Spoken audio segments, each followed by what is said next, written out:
Feliz miércoles, Venezuela. Gracias por permitirnos llegar hasta sus hogares, sitios de trabajo, redes sociales. Aquí de vuelta en La Patilla TV, hoy compartiendo nuevamente con Andrés Velázquez. Muchísimas gracias, señor Andrés, por estar con nosotros. Y quisiera iniciar este conversatorio preguntándole, el día 6 pudiésemos estar, o muchos pudieran haber estado celebrando las elecciones de gobernadores de acuerdo al mandato constitucional. Sin embargo, por situaciones políticas no se dio. Quisiera saber cuáles son sus consideraciones acerca de esto. Bueno, efectivamente, yo creo que este es un gobierno que para nadie ya debe haber dudas de que es un gobierno antidemocrático, que es un gobierno enemigo del sufragio, que es un gobierno cuyo proyecto político se ha revelado de manera clara y precisa para el resto de la población, que es el proyecto político hegemónico, que es el proyecto político de duración indefinida y que, como ellos llaman, una revolución que vino para no retroceder ni desaparecer. Eso con el resto de manifestaciones o acciones del gobierno que ya rayan en la violación de los derechos humanos, que derechos fundamentales, persecución política, presos políticos, violación abierta de la Constitución, nos coloca frente a un régimen que a todas luces y de manera clara y definida, repito, es una dictadura. Y las dictaduras son enemigas de los procesos electorales, es enemiga de la consulta popular, es enemiga del sufragio, de ese derecho soberano del pueblo, como está establecido en nuestra Constitución. Y por esa razón el gobierno intenta definitivamente suspender todo acto electoral, sobre todo porque además de eso el gobierno sabe que cualquier consulta electoral que haga está perdido. El pasado 6 de diciembre del año 2015 aquí se produjo una ruptura. Claro, obtuvimos un resultado electoral que nos permitió la captura de un espacio democrático por excelencia, que es la Asamblea Nacional. Pero el hecho contundente, el que tenemos que registrar, es la ruptura que se produjo en el sentimiento popular cuando, con una contundente demostración, con lo que yo califico de el más poderoso mensaje que se le dio al gobierno, fue el rechazo, el descontento, la necesidad de un cambio, de un viraje que permitiera efectivamente enrumbar al país por otros caminos. Eso es, ese día, 6 de diciembre del año 2015, fue efectivamente lo que sucedió. Y por eso hoy no tenemos estas elecciones de gobernadores que debieron haberse celebrado ya el pasado domingo 4, que era una fecha que estaba establecida para eso, porque definitivamente este gobierno teme perder absolutamente todas las gobernaturas. ¿Cómo hacer ese uso de ese rechazo, de esa apatía, de esa sensibilidad que tiene hoy el pueblo venezolano para recobrar la gobernabilidad en Venezuela? ¿Y cuáles son los pasos a seguir? Hubo una mesa de diálogo donde podría señalar que quizás la mayoría del pueblo venezolano rechazó el tema, no el diálogo, sino el tema de volverse a sentar y dilatar el tiempo. Venezuela Venezuela tiene más tiempo para seguir sentado y no producir hechos concretos. Yo creo que el estado de la situación que viven los venezolanos, la vivencia diaria, el día a día ese que uno llama de manera popular, el no encontrar comida, que el sueldo no alcanza. Hoy lo que recibe un trabajador como salario es insignificante, al punto que la gente se plantea, bueno, ¿y para qué trabajo? Porque antes tú con tu trabajo y lo que ingresabas podías vestir, calzar, comer, atender salud, educación, viajar, hasta adquirir una vivienda.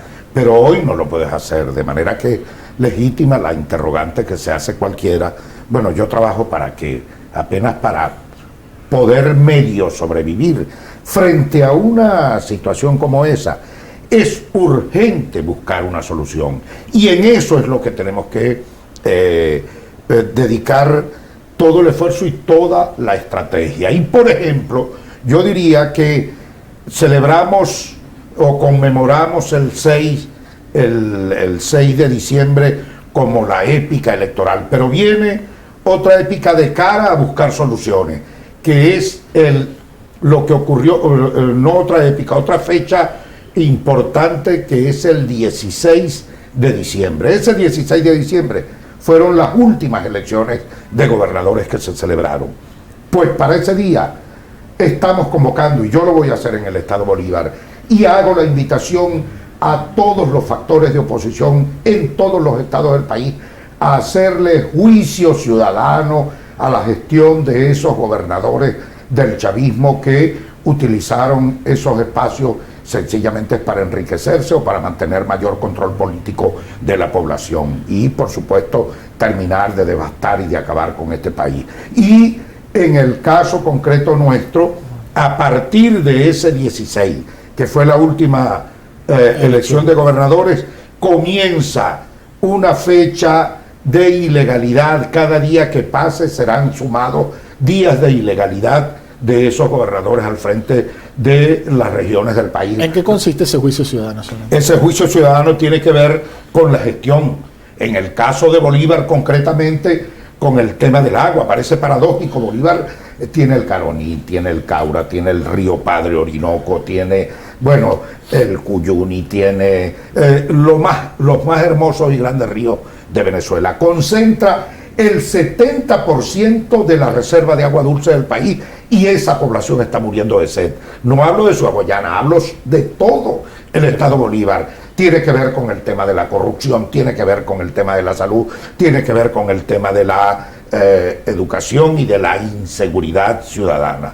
Entonces, a eso nos vamos a concentrar, a hacer ese juicio, y además, a partir de ese día, levantamos las banderas de la necesidad de convocar de manera oficial las elecciones de gobernadores. Yo creo que esos son espacios que tenemos que conquistar, que no podemos tirar a fondo perdido, que tenemos que dedicarle tiempo, y razón por la cual, bueno, nosotros vamos a iniciar a partir de ese momento, y dado que no hubo elecciones regionales, reivindicar ese derecho constitucional que tienen los venezolanos. ¿Cuál sería el planteamiento de Andrés Velázquez para salir de esta crisis que presenta Venezuela en tema alimentario, en tema de salud, en tema de inseguridad, pero a nivel nacional y para la oposición?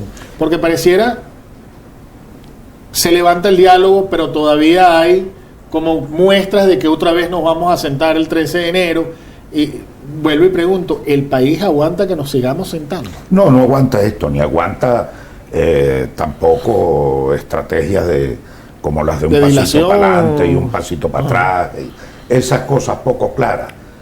Primero, desacreditan a la alianza opositora de la Mesa de la Unidad Democrática, porque generan desconfianza, ponen en entredicho la claridad de las estrategias.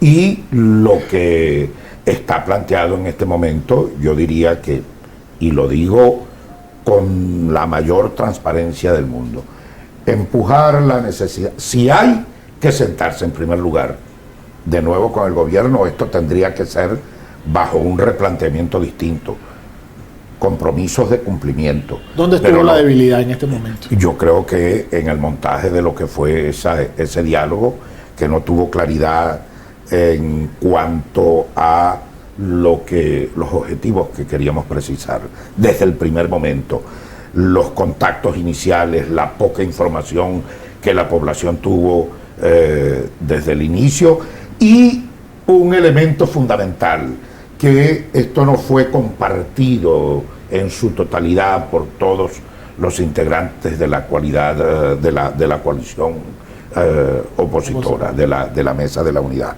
Entonces, cualquier otro paso de aquí en adelante relacionado con el tema de un diálogo para buscar soluciones es, primero, el compromiso que debe tener el gobierno y la voluntad para buscar solución o superar de verdad la situación de crisis.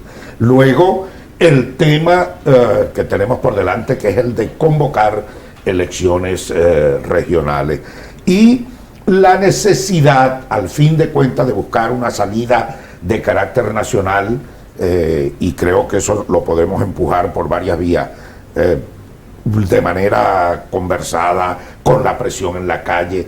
Ninguna cosa descalifica a la otra. Yo creo que esto tiene que empujarse con fuerza, porque lo cierto y la verdad de todo esto es que no habrá solución a ninguno de los problemas nacionales si definitivamente no tenemos solución al problema político. ¿Perdería vigencia el referendo revocatorio?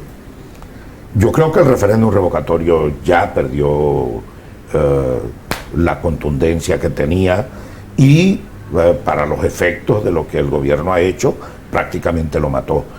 Yo digo que esto no es debido a la inacción por parte del pueblo en cuanto a requerir el establecimiento de ese referéndum o la celebración de ese referéndum revocatorio. El pueblo había venido superando todos los obstáculos que se habían colocado, pero en vista de que el gobierno sabía que íbamos a vencer los nuevos obstáculos que ponían, bueno, decidió pararlo definitivamente. Y el gobierno no va a correr el riesgo, por lo que vemos, de ir a ser revocado, ni siquiera para este año 2017, aún sabiendo que ellos podrían dejar allí al vicepresidente de la República encargado. De manera que yo diría que la lucha debería ir hacia referéndum está liquidado, y creo que en ese sentido la lucha de todos los factores políticos debería ser acompañar, en mi opinión, con estos planteamientos, el espacio que tenemos en la Asamblea Nacional, usarlo adecuada y debidamente. El tema de las elecciones regionales, el tema de la enmienda, porque creo que tenemos que empujar la enmienda constitucional para acabar con este cuento de que si en los 2 últimos años del periodo de gobierno se saca el presidente, se queda, por la razón que sea, se quedaría el vicepresidente. Yo creo que la enmienda tendría que resolver eso, destacando que, o señalando que cualquiera sea el tiempo en que tengamos una ausencia absoluta del presidente, eso convoca de manera inmediata una nueva elección presidencial. Y el cuarto elemento, diría yo, de todo esto es que todos los factores políticos, todas las organizaciones, todos los parlamentarios, todos los activistas políticos, acompañemos a la gente en su reclamo social. Ojo, lo que viene para Venezuela es peor. Cualquiera que piense que habíamos tocado fondo, no es verdad. Seguimos cayendo en este abismo. Menos comida, más hambre, más pobreza, menos servicios públicos, más delincuencia, más inseguridad, más abuso de poder. El gobierno no va a cambiar su modelo económico, por tanto, lo que queda para Venezuela es devastación, es mayor sufrimiento para el pueblo venezolano, y eso va a generar sin duda alguna mayor reclamo social, pues al lado de ese reclamo social deben colocarse todos los factores políticos para acompañar en nuestro pueblo. Yo lo digo de esta manera: meternos en la piel del pueblo venezolano con el propósito de acompañarlos en su lucha. Ese para mí es de verdad el planteamiento más fuerte que podemos tener de movilización popular, de desobediencia civil, de 350, acompañar a nuestro pueblo en ese reclamo social. Ya para finalizar, señor Andrés, quisiera hacerle preguntas breves para respuestas concisas. Aspira Andrés Velázquez a la gobernación del Estado Bolívar. De ser positiva la respuesta, ¿qué le ofrece a los ciudadanos de Bolívar? ¿Y qué opinión le merece si de repente podría existir la posibilidad de que algunos parlamentarios por esa región que están en la Asamblea Nacional decidan ahora ir por la contienda regional? Bueno, en el caso concreto de la recuperación de la gobernación del Estado Bolívar, lo queremos hacer con un propósito de reconstrucción del Estado. Es un Estado desmantelado, destruido, y la propuesta de gobierno que tenemos es un gobierno de reconstrucción para volver de nuevo a esa Guayana grande otra vez que una vez tuvimos. Dedicar todos los recursos que hoy se roban, dedicarlos a la calidad, a mejorar la calidad de vida de esos ciudadanos, y desde el punto de vista del terreno político y la contribución que puede dar un gobernador a resolver el tema nacional, dedicar también el esfuerzo de todos los ciudadanos de Guayana, del Estado Bolívar, a contribuir, a poner su granito de arena para desmontar este régimen dictatorial. ¿Cómo estamos con la electricidad, señor Andrés? Liquidado. Bueno, no sé si te has dado cuenta que en los últimos días hemos tenido aquí en la ciudad de Caracas apagones constantes, permanentes, cortes de luz constantes en varios sectores de la ciudad de Caracas. Pero en Guayana, que es asiento de la generación eléctrica con Guri, bueno, eso es ya, allí se están dando prácticamente cortes programados. Aquí se viene dando a nivel nacional, en silencio, una suerte de racionamiento eléctrico porque hay cortes programados, aunque el gobierno quiera esconderlo.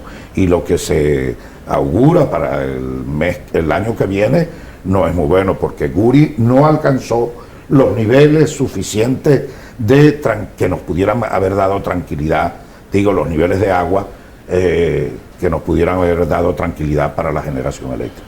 Muchísimas gracias, Andrés Velázquez, por compartir con nosotros acá desde el estudio de La Patilla TV. Estas y otras informaciones usted las podrá ampliar a través de nuestra página web www.lapatilla.com. Trabajamos en este espacio Eduardo Ríos y quien tuvo el placer de verlos acompañado, Daniel Guillermo Colina. Será hasta una próxima oportunidad. Muchísimas gracias, señor Andrés, por estar con nosotros. Hasta luego. Para más información ingresa a www.lapatilla.com o visita nuestras redes.